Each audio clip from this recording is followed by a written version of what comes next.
Usiku huo nilipata kiu ya maji. Nikaenda kuchukua maji nje kwenye korido. Nilisikia sauti ya Amina akiongea na mtu gizani, nikaamua kuifuata sauti.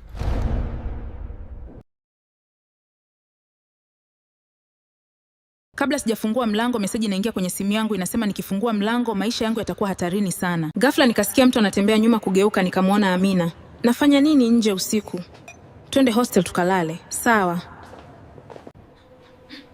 Nilipata wazo nikague simu ya Amina baada ya Amina kwenda kuoga, lakini niliona kitu cha ajabu.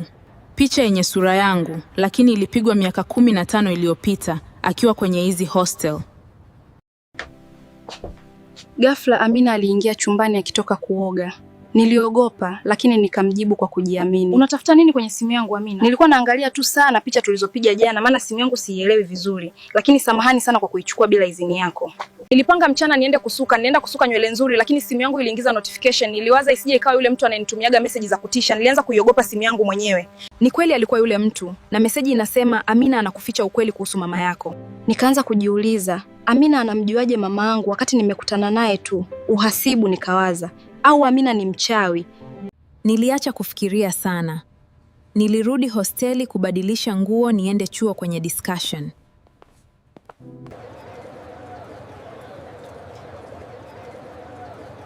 Hii cost semester hii inanipelekea moto, nisije nikasapu.